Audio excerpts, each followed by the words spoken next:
Hello, everybody. Welcome back to MasterAdvisor. Today is May 23rd, 2024. This is MasterAdvisor episode number 91. We have a pair of really great travel advisors today who are going to talk to us about selling polar expedition cruises. We're going to talk a little bit about the Arctic, a little bit about the Antarctic. Hopefully, we'll be able to answer whatever questions you have as well. So let's go ahead and run through a few announcements before we get started. A couple of these I know a lot of people who come to these every couple of weeks will know already, but please go ahead and switch into speaker view on your Zoom. If you haven't done so already, that's going to be the best way to watch today's session. Also, go ahead and open the chat on the bottom right in your Zoom as well. We'll grab as many questions and comments as we can as we go along today here too. So please don't be shy. If you do have any questions for any of our guests, please drop them in the chat and we'll incorporate them into the discussion over the next 45 minutes or so. Thank you to everyone who came out a couple of weeks ago with David Pritchard from ALGV. That was a great episode for us. I love talking to David. I love talking about those sort of different topics. And it was, if you didn't catch it, it was one on wellness, on mental well-being, a little on physical well-being, things like that. I really love talking to him. It was valuable. We got a lot of great feedback from it. If you want to rewatch it, or if you haven't caught it yet, you can go ahead and grab it on YouTube. And I see Tom just dropped the link to the YouTube in the chat right now. Please, if you have any interest, go over there, like the video, subscribe. That really does a lot to boost this channel, to boost this program for us.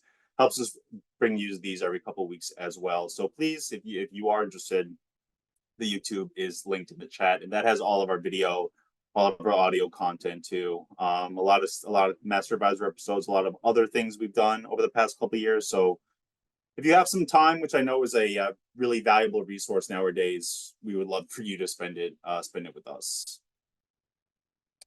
And then my last announcement before I go ahead and welcome our sponsor. Our next episode will be on June 6th, and we're going to be talking about how to find staff and how to find ICs.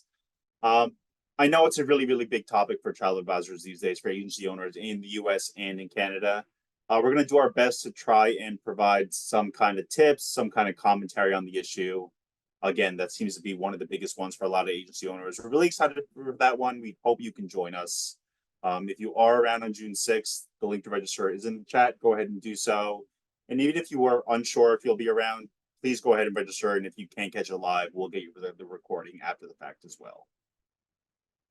All right. With that out of the way, I want to go ahead and welcome our sponsor for today's episode. I'm really happy to be joined today by Rebecca Stacy from Quark Expeditions, who's going to tell us a little bit about what's going on with Quark.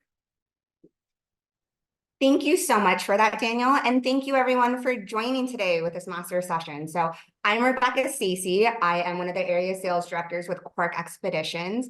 Quark has been around for over 30 years, and all we do is focus on the Arctic and Antarctica. And I've been in the industry 18 years now, and now is the time to focus on expedition. You guys, you travel partners joining us, you know how popular it is, you know, all of the new itineraries, all of the new companies coming out, and Quark Expeditions, with our over 3 decades of experience, it's exciting to see. So I am so excited today that you guys have joined us, and I want to welcome 2 partners, Joy Martinello with the Wild Nectar Collection, sorry about that, Joy, and Daniela Harrison with Avenues of the World Travel. They're going to help kind of give you guys some insight, some actual on-the-ground partner-to-partner insight on where you can find these clients, how to reach out to the polar client, how to kind of, really make sure that you're building your business, because I'm telling you guys, year over year, the Arctic and Antarctica is growing. This is what your clients are wanting to do.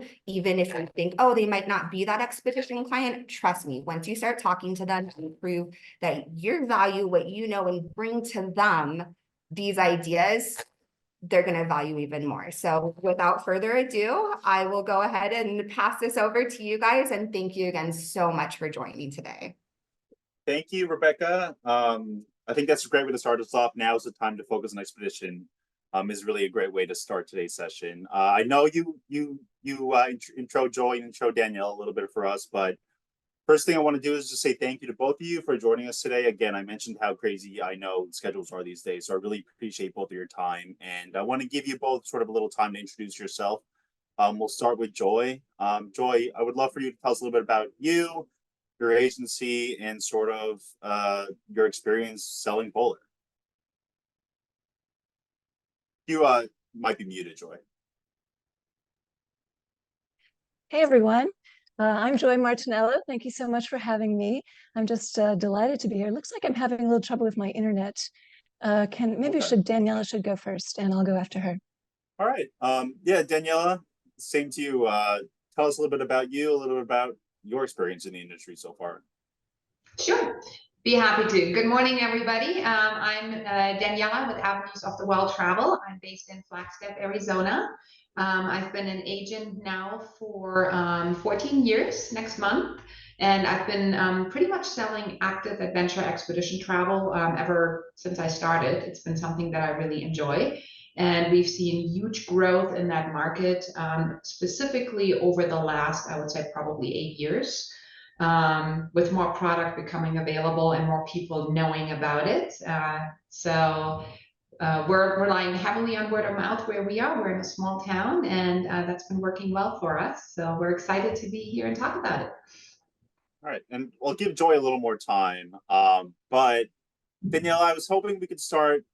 I'll get into some Joy as well, but just a little sentiment check on the industry. I know things were really crazy in 2023. And a lot of questions remain about consumer sentiment, things like that. We heard Rebecca say how exciting things are in this region. Just curious, is your demand for travel from your clients, is it still as high as it was, say, maybe 12 months ago? And is anything else sticking out for you when you think about sort of the landscape of the industry right now? Sure. So, of course, after the dark years that we don't want to talk about anymore, we had a huge increase in 2023, like everybody experienced. For 2024, we're tracking well ahead of last year. We're already matching close to 2023 numbers at this point. We have huge booking windows. We're booking well into 25, 26. We have the first options on request for 27, and we already have some things booked for 2028 even. So I'm really happy to report we're back in full swing, and the majority of it is focused on more active adventure, longer trips, a lot of expedition type travel. So we're very happy about that. All right, Joy, I see your picture looks great. All good on your side of things, right? Wonderful, yeah. All right. I'm Joy Martinello. Thank you so much for having me. It's just great to be here. I am the founder of Wild Nectar Immersive Travel Collection, and we offer sustainable luxury travel.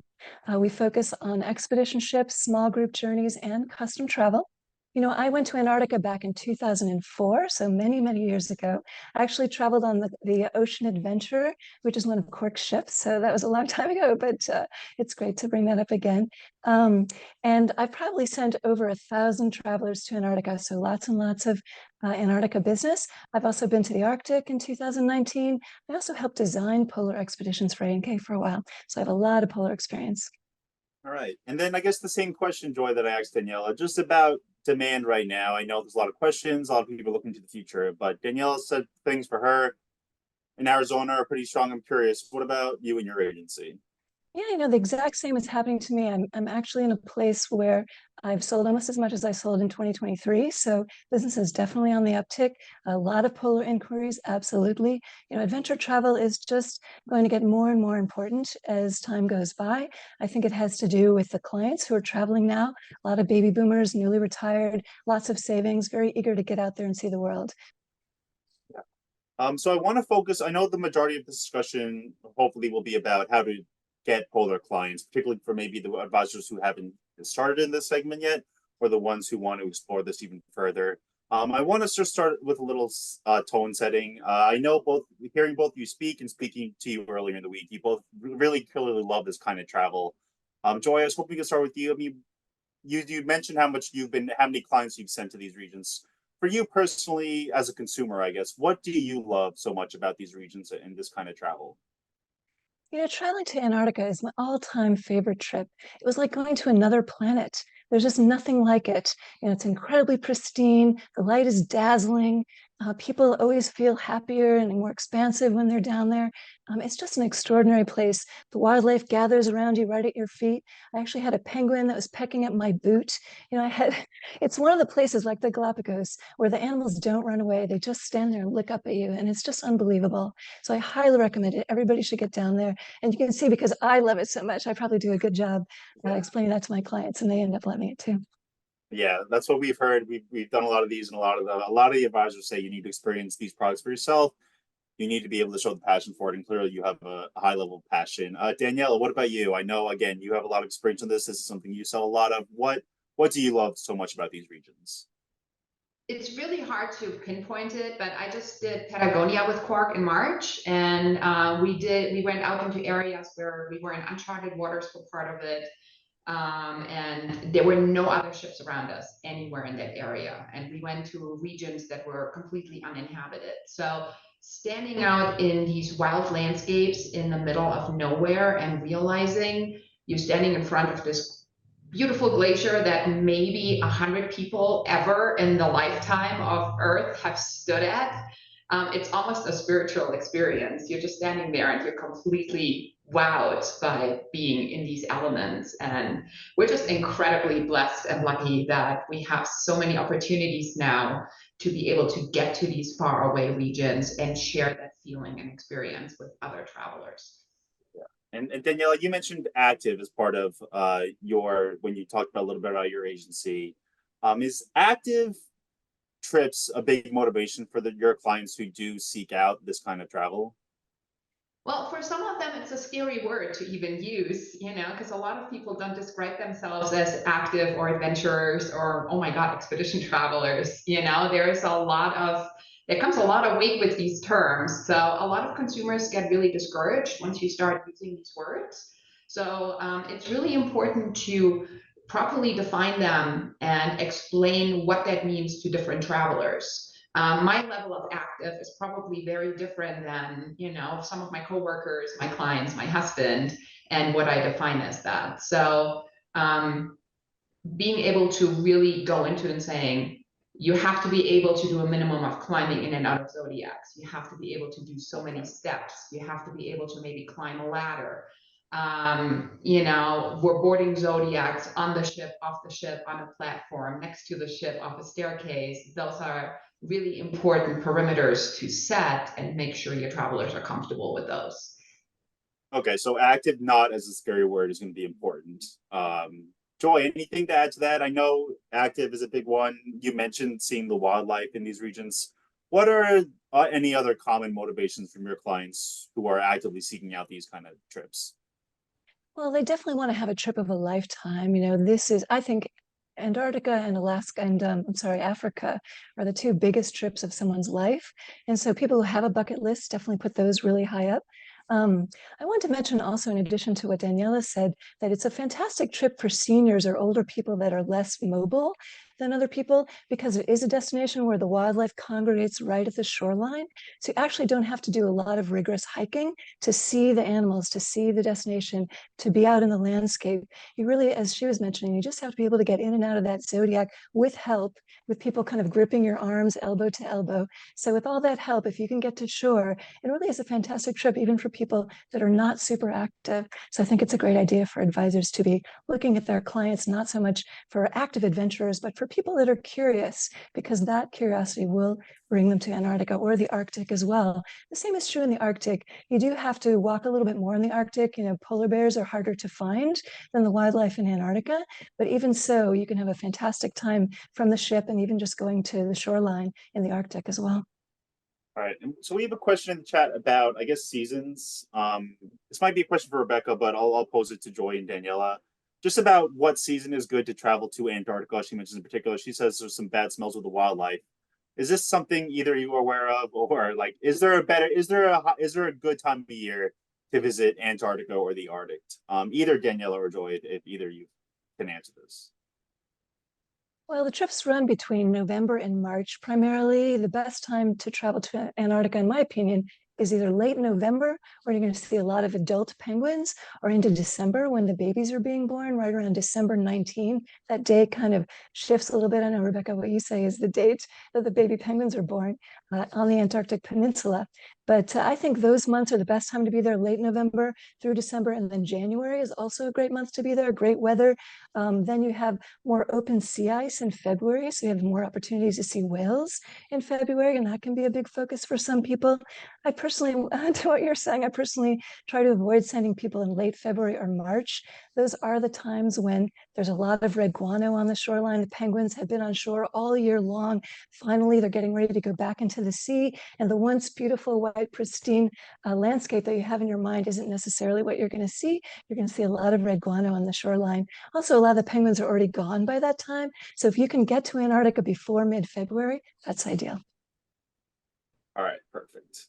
Yeah, it does seem like, I know we're doing a little education here, but it does seem like these two regions are sort of ripe for a need of education for consumers. I imagine, like you mentioned, Joy, it's a bucket list destination. People come to you, say, hey, I want to go here to see this. And Daniela, earlier in the week, you mentioned that a lot of times you'll get people wanting those old Coca-Cola commercials where you see the polar bear with the penguins, and you kind of have to educate them as to why that's not really a possibility. It comes up a lot more often than, I really want to admit.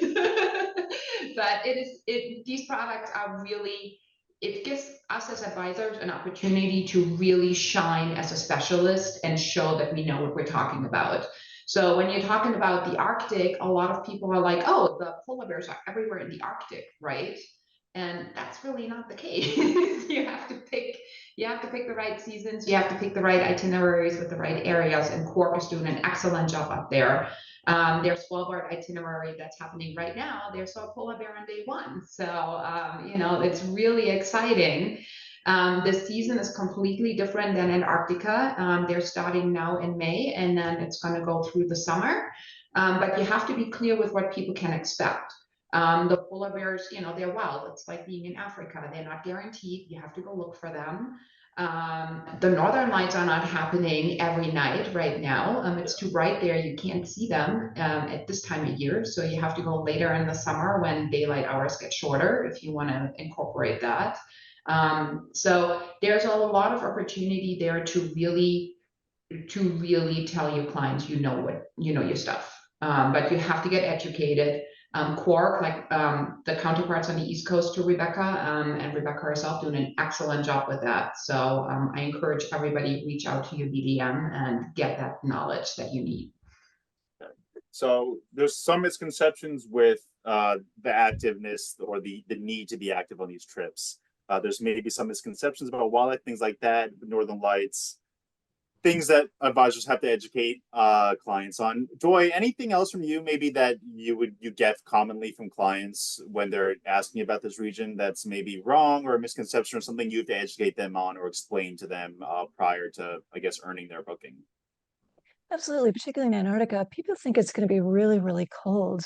And the reality is you're traveling during the austral summer, again, running from November to March. So it's actually even warmer sometimes in Antarctica in these months than it is in the Midwest. It's usually about 20 to 40 degrees Fahrenheit. So not nearly as cold as you would think in Antarctica. Also, it's very dry. So people think, oh, it's too cold, I can't go there. Really, you can.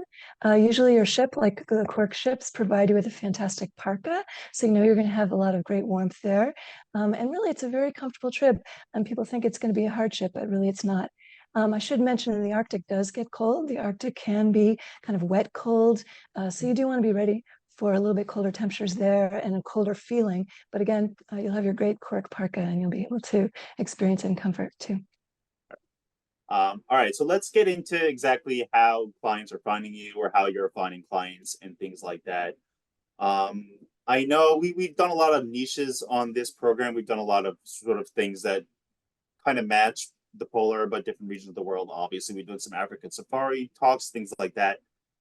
Joy, I guess we'll start with you on this one. I'm curious, how do clients find you? And particularly, we'll start with the clients who are maybe not your client yet, who are new to you, working with your agency. How are they finding you?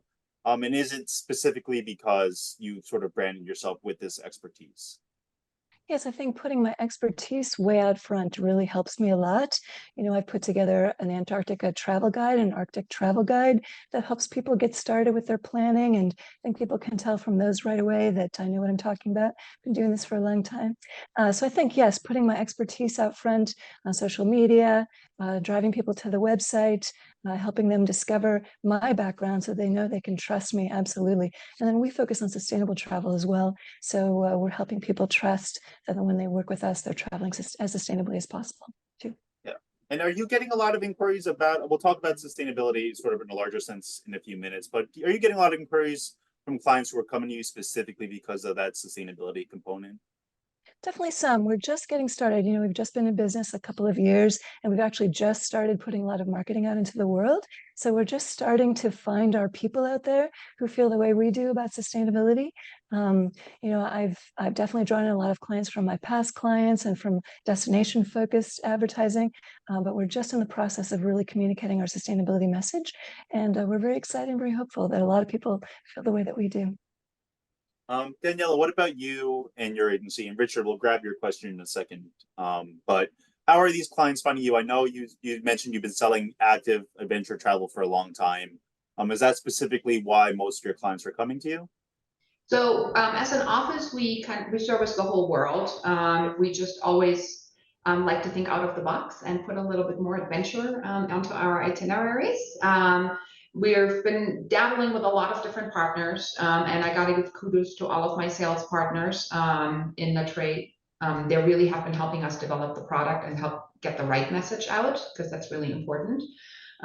So we're teaching classes on what is expedition travel, like what is hot about it, what do you need to know, how important is it to pick a vessel that has all the toys versus a vessel that has the better expedition staff and the better naturalists and guides, right? Does the size of the vessel make a difference? Mobility issues is always a big concern. Are they able to get you on a Zodiac if you're using a walker or a walking stick while you're on the ship? Some companies are better than that than others. So that's a big deal. How many people are on the ship? How rough is the ocean gonna be? Is walking on the ship gonna be a problem? What do the stabilizers look like? So having that open education locally, but then also national, we write a lot of articles. I have a pretty heavily visited blog that gets a lot of attention on these topics constantly. We're part of Signature, so we work close with Signature and do education in there. So we get some other agents sometimes reach out if they're like, this is above my knowledge level, can you help them, please? And then we rely heavily on word of mouth. So we all travel ourselves a lot. We're very active on social, so clients find us through those channels. Yeah. So a couple things I want to ask you, Daniela, after that. Just hearing you talk about it, it makes me feel that there are a lot of variety, whether it's with Quark or another supplier, that you can fit a client on somewhere into this region, even if they have issues, even if they're all of a certain demographic. Like there seems to be a lot of choices, but it also seems to be that it's going to require a lot of education on your part too, in order to be informed of everything that's going on. Yes. Yeah, for sure, because it makes it a big difference if you have 180 passengers with 36 expedition team members that are all, like full unvetted naturalists. So any of them can look out the window and be like, oh yeah, that was a gray whale, not a humpback. That makes a big difference versus being on a trip where they're like, oh yeah, we saw a fin, could be a dolphin, could be whatever, So you really want to make sure that that expedition team is up to par, and that they're able to accommodate what the needs of the individual travelers are. When we were in Patagonia last month, we've had 2 gentlemen that were using a walking stick, and they looked on a couple of days really rough on the boat. They were kind of going back and forth, but they got on every single excursion. They did every single landing, including the wet landing. And we were in the water up to our knees for one of those, and they didn't have any issues whatsoever to participate. Yeah. Joy, anything you want to add to that? I know hearing you talk early in the week and hearing you talk now, there's a level of education that you have as well. And just, I guess, having that knowledge is going to be incredibly important, and also qualifying your clients correctly in order to place them wherever fits best too. Absolutely. Maybe one of the most important aspects of our expertise is helping match the right traveler to the right ship. There really are a range of ships. I know Daniela mentioned having a fantastic education program. That's definitely important to some travelers, but not others. Some travelers really prefer a more active trip. They prefer a lighter education program. I often ask people, are you looking for kind of a National Geographic level of information? You like to have a lot of information when you're traveling? Not everybody does. So I think that's a big piece of expertise that I bring to the table. I serve as kind of a crossroads of information for all the different operators in the region. I've worked with them all for years and years and years. I know what their shortcomings are. I know what their strengths are. It's the kind of information that you can't receive, sorry, Rebecca, by calling up people, the individual companies, because they're not going to tell you some of the things that I happen to know about the different ships. So that is a really important aspect of what I bring to the table, is being able to match the right traveler to the right trip. So they're going to have just the time of their lives. They're going to be in the right level of comfort. They're going to see all the things they want to see, and they're going to have the right experience and not be looking around feeling like they're in the wrong kind of people, among the wrong kind of people, or in the wrong type of cabin and things like that. So that's important. So Richard had a pretty good question first about accessibility, which I believe we answered. But this is a good one because we've been mentioning these two regions the whole time. But he wants to know, I guess Danielle, we'll start with you. Are you finding that the Antarctic versus the Arctic, one region is more popular than the other? And do you see any trends in which way people are leaning nowadays? Yes. So right now, South America is hot. So we've been getting a lot of inquiries for Antarctica, Patagonia, Chile combination trips, and so that we've really seen a big boom in that. The Arctic for us, we had pre-COVID, the Arctic was really booming for us here in our area at least. And that's kind of died down a little bit this year. We're expecting it to come back, especially with, the Northern Lights coming up more on polar bear sightings getting rarer. So people bumping them up on their bucket list a little bit. And we're working on some of those trips for 2025 right now. We've been just telling everybody if they want to go and see it, they got to do it fast. There's so much change in these landscapes happening. Yeah. Joey, what about you? Are you seeing the same things when it comes to these two regions? Yeah, I'd absolutely agree. I have a lot more interest in South America, extended trips that include Antarctica. That's definitely happening. The Arctic has gone down a little bit since the pre-pandemic.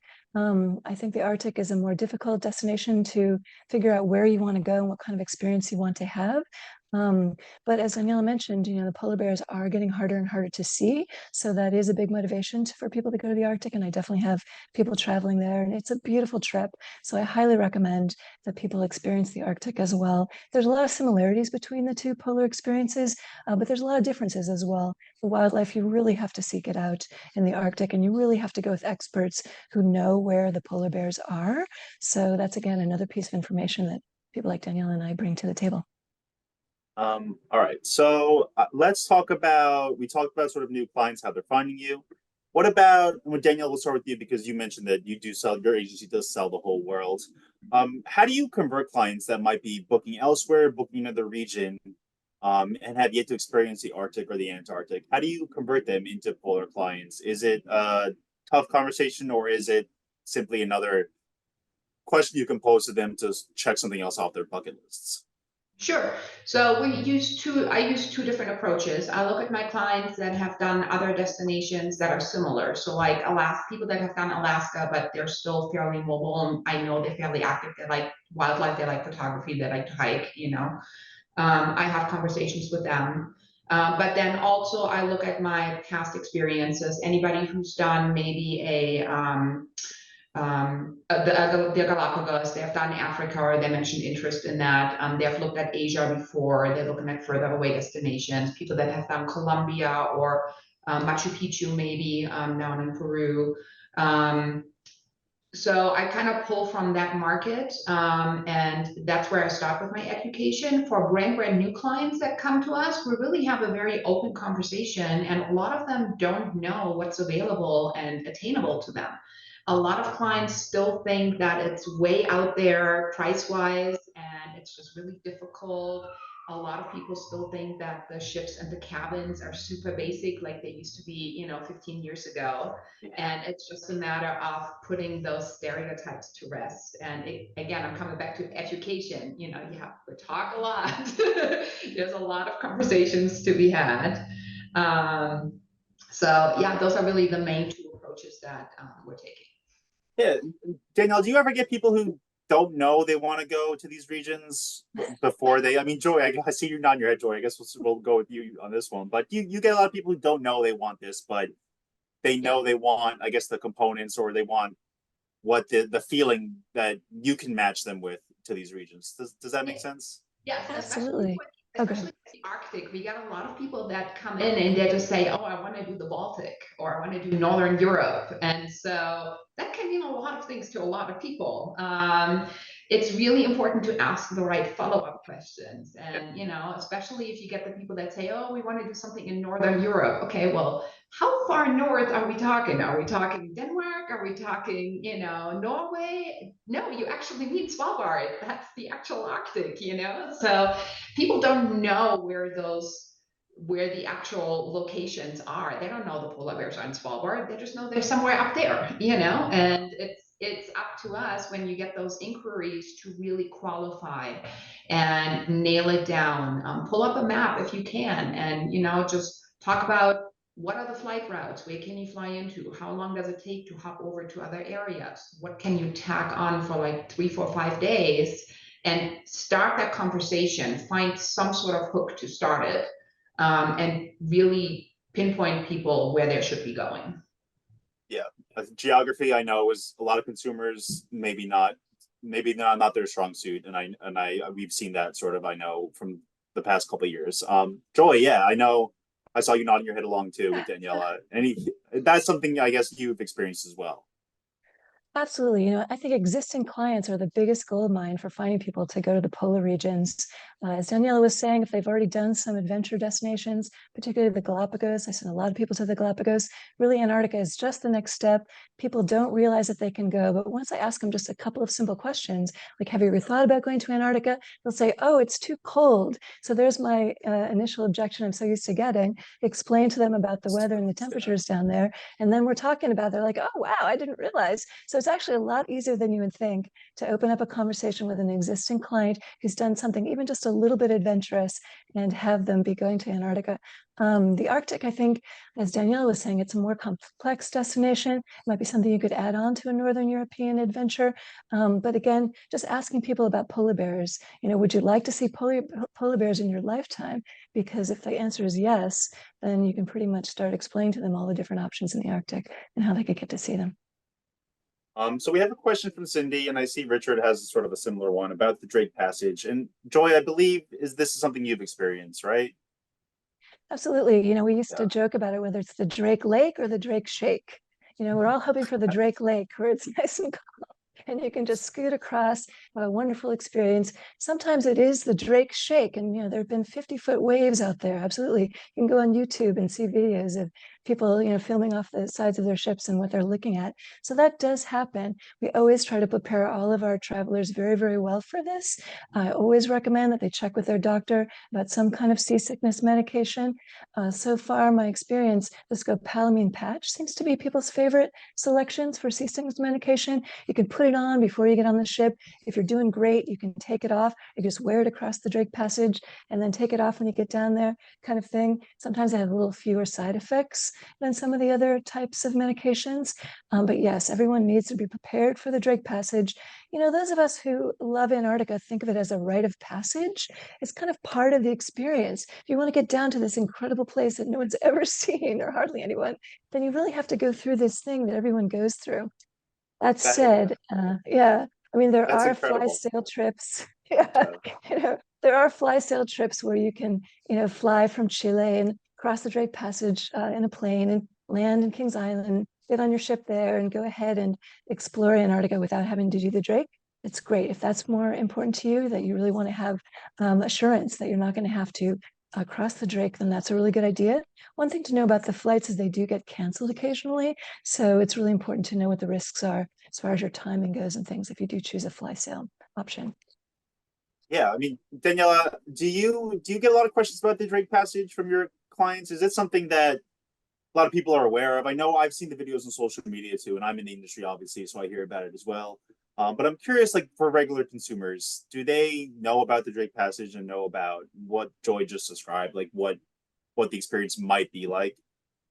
They do, because the only videos that get the high rate clicks are the ones where the tables slide across the boat. The Drake Lake does not get as many views. So, when it comes up in conversation quite frequently, pretty much on every Antarctica discussion, it will be mentioned at some point. So, I pretty much tell my clients what I just said, that if it was the Drake Lake, nobody would click on the video to watch it. So it's important to kind of talk about time of year, and like Joy mentioned earlier, what the weather will do. It's generally a little bit earlier, calmer earlier in the season, but it can't be guaranteed. So I always recommend to talk with their general physician about what medication might work well for them, if it's the patch or if it's the wristband, or whatever pills they might want to take. And just be prepared for it. And as Joy said perfectly, it's a rite of passage if you want to go down there. So, All right. All right. So I have two more questions before we wrap up here today. And the first is, Joy, we spoke earlier in the week and you mentioned a lot of objections clients might have, or a lot of misconceptions clients might have. And I know we spoke about a few of them during this call already. Any others you could share with us, particularly for the advisors who do want to start selling polar, do want to start selling the Arctic, the Antarctic, but know those questions are going to come in from their clients? We talked about the weather, the cold, the temperature. We also talked about people thinking it's a really active trip when really it not necessarily is. Daniela mentioned a lot about the different styles of ships that are traveling. If you want to travel in a 5-star luxury hotel to Antarctica, you absolutely can. So there's no limitation to the level of comfort you could have. That can be important to people, and that could be a barrier for some people.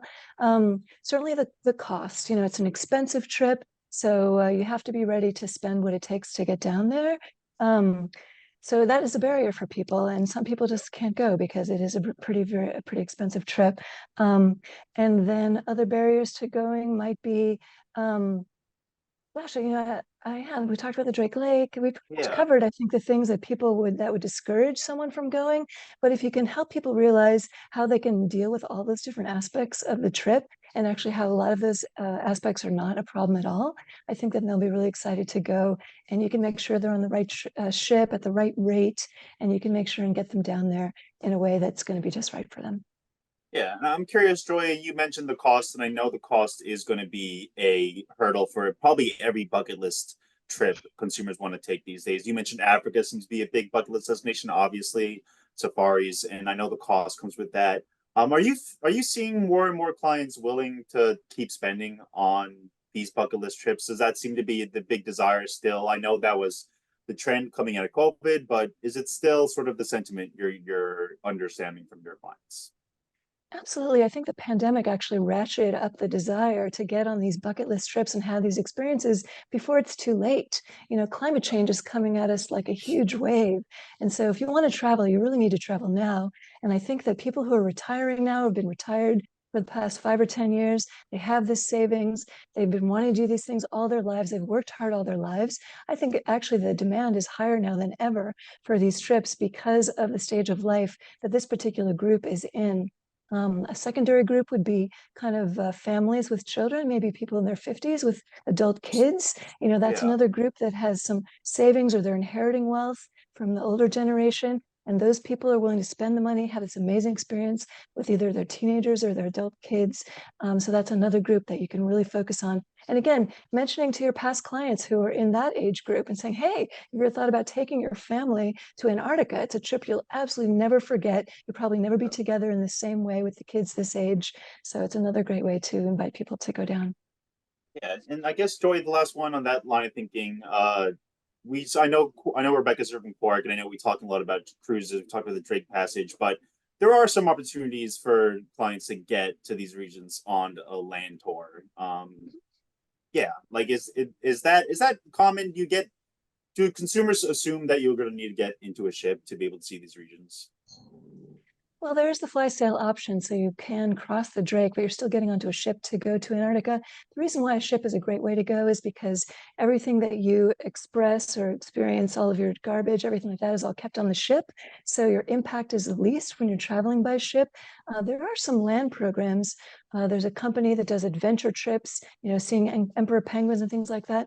Those are highly cost prohibitive. They're really, really expensive. So there are some land trips that you could do, but generally speaking, a ship is going to take you into all the bays and coves that you really just couldn't get on an overland trip.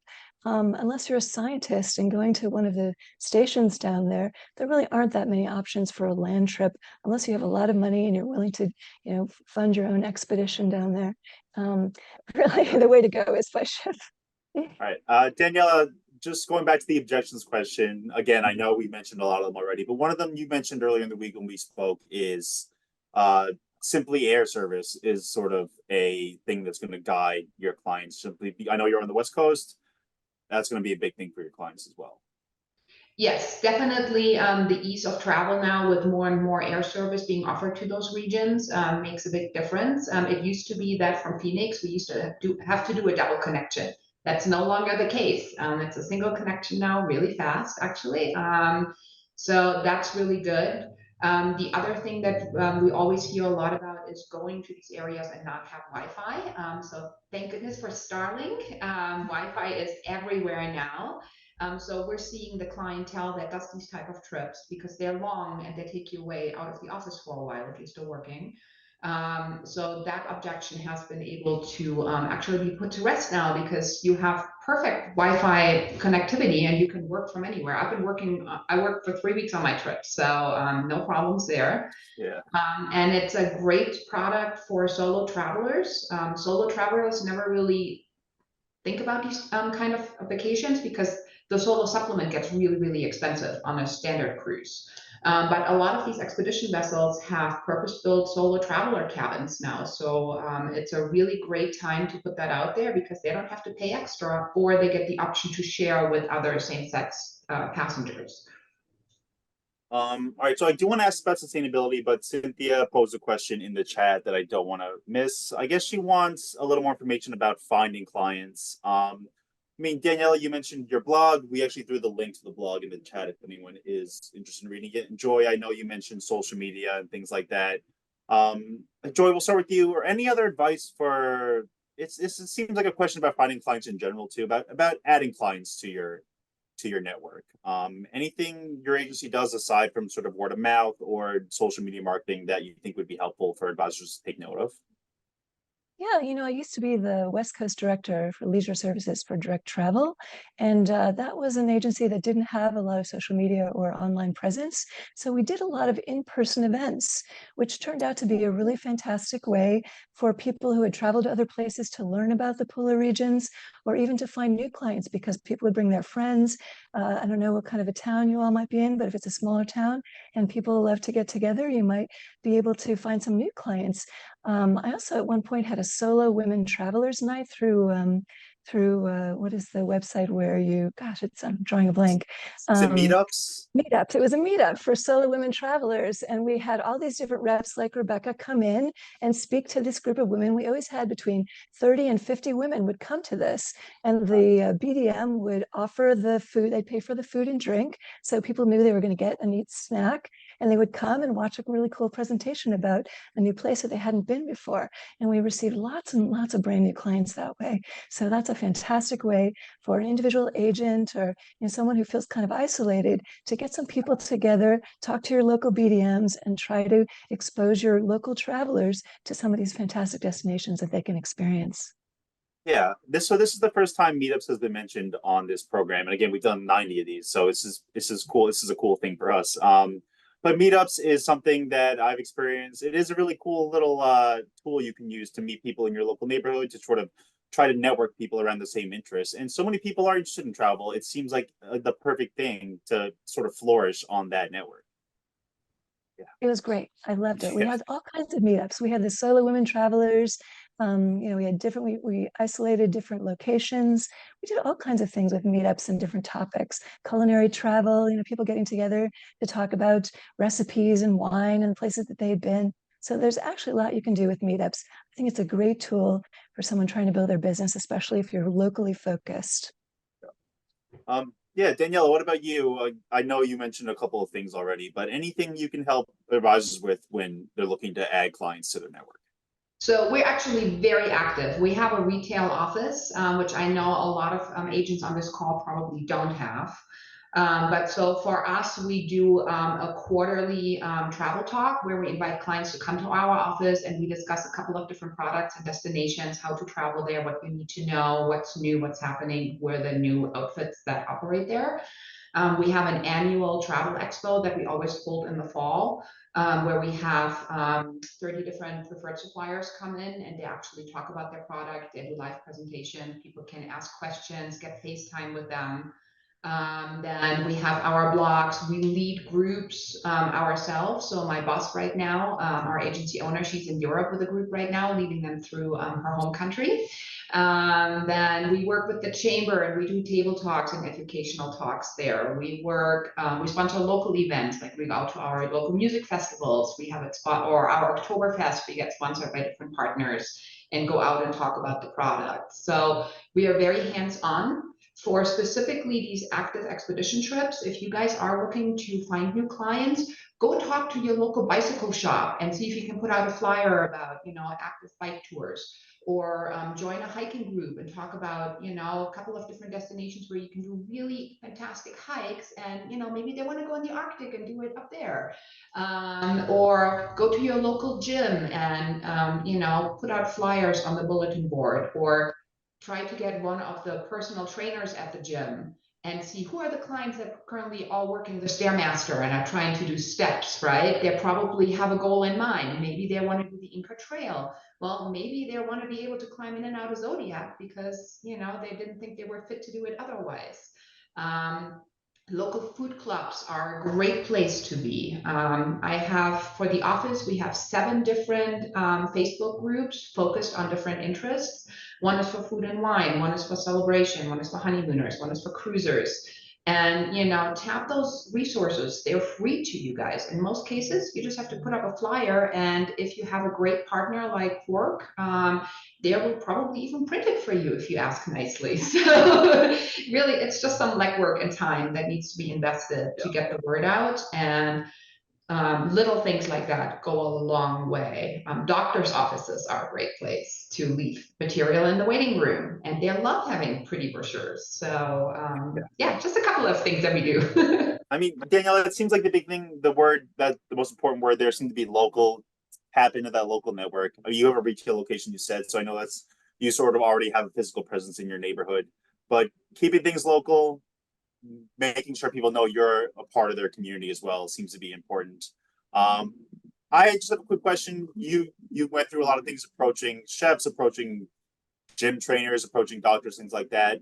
How do those conversations usually go when you approach them? Is it usually a pretty welcoming conversation when you want to almost partner on one of these programs? Yeah, actually, I would say 7 out of 10 are really open to having a discussion about it. As long as you don't show up at 8 a.m. on a Monday. I usually pick like a Wednesday, like midday, just after lunch, when everybody's kind of in their like down low digestive tract anyway. Just go over, I'll bring some pretty looking material, nice colorful brochures. I'm excited about it, and I can talk a little bit about my past experiences. I have photo albums from my past trips that I show. I talk about benefits of maybe being a group leader or promoter on our behalf, and it's usually very well received if you know what you're talking about. And I'm curious, do either of you do any online marketing? Cynthia mentioned Google Ads, and I know Facebook ads are big for a lot of advisors. Do any of you do paid online marketing? And if you do, did it prove that it was worthwhile to do?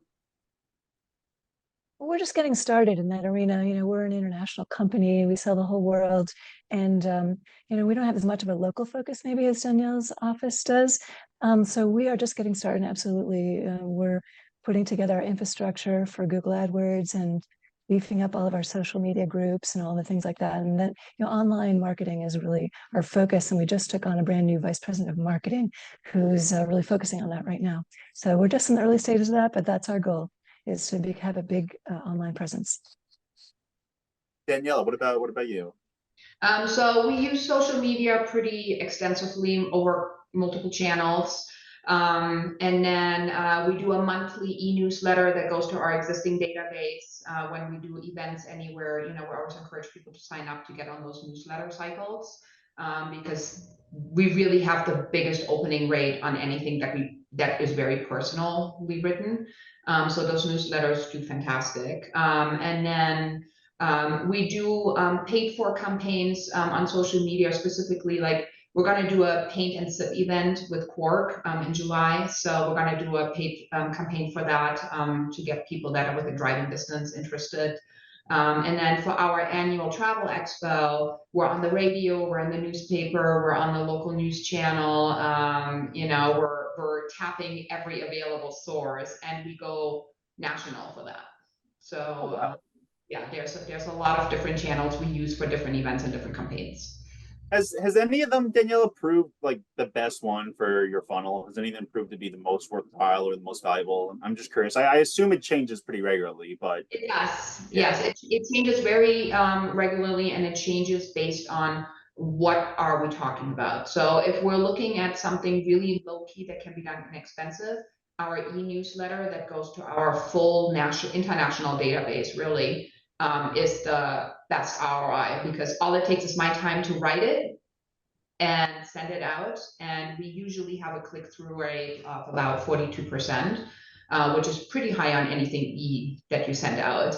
And then for our more local events, definitely we have a local business newspaper where we are writing editorials. And those would probably, for print marketing, those are the highest reach that we have. And it goes to multiple territories within our state. So that's a really high reach. Those would probably be the two highest. And then of course, social media is just, you have to keep up with it. I will say, being sort of tangential to consumer media, a lot of these editors are looking for content. So if they get an expert like Joy, like Daniela, to be able to provide them content, it is something they're very much open to. All right, well, we're running out of time. I want to thank you both. I really did learn a lot about the product and about selling it today. So I want to thank you so much, Joy and Daniela. Again, I know time is valuable for everyone now, so I really appreciate your time and your expertise. It was a lot of fun. Thanks so much for having me. Thank you. And then Rebecca from Quark, thank you so much for joining us again. We dropped the link to the Quark, I think, travel advisor portal in the chat if anyone wants to grab it. But Rebecca, thank you so much for spending time with us today as well. Yeah, thank you so much. And thank you everyone for staying and listening. And I hope you guys have gotten some really great resources to help build your polar business. I think one overstretching theme that we all heard is education, education, education. And that is what we're here for. So definitely reach out to your area sales director, reach out to me. We'll get you to the right person and get some stuff going together. So thank you again so much, everyone. Thank you. Just thank you to everyone who came out and asked questions, who participated. We really love having you. We really love seeing you here every couple of weeks, and hope to see you on June 6th for the next one. But until then, hope everyone stays safe, stays healthy, and we'll see you soon.